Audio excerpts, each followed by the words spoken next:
After the junta collapsed, some were found and reunited with their families. Occasionally they found remains.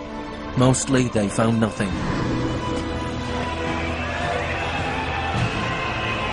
General Videla was found guilty of murder, kidnapping and torture.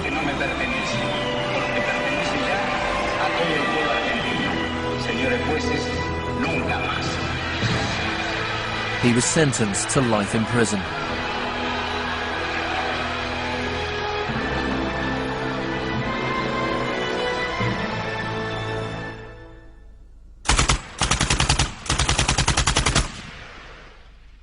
Early experiments in Latin America presented Friedman and his cohorts with a serious ideological problem.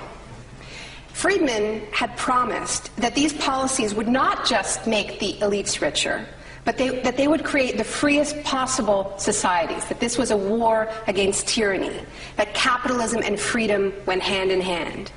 Yet here we see that in the 70s, the only countries putting these ideas into practice were military dictatorships. Nixon had fully supported imposing these types of brutal free market policies in South American dictatorships.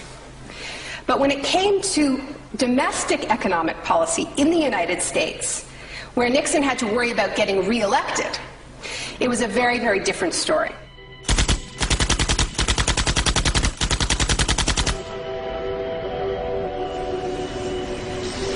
Friedman enjoyed a friendly relationship with Nixon. Several of his Chicago school colleagues and disciples were recruited to work for the government. Donald Rumsfeld was one of them. So help me God. Congratulations. Thank you.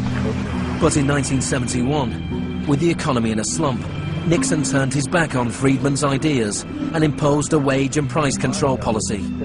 He put Rumsfeld in charge. Which is essentially a problem of supply and demand. I have for long been opposed to the wage and price control. I believe it involves government intervention with the freedom of individuals. I think it's intolerable. The Keynesian policy was a success, and Nixon won a second term with a landslide majority. It was a blow for Friedman. Then in 1979, Margaret Thatcher was elected Prime Minister of Britain. Her intellectual guru was Milton Friedman's old mentor, Friedrich von Hayek.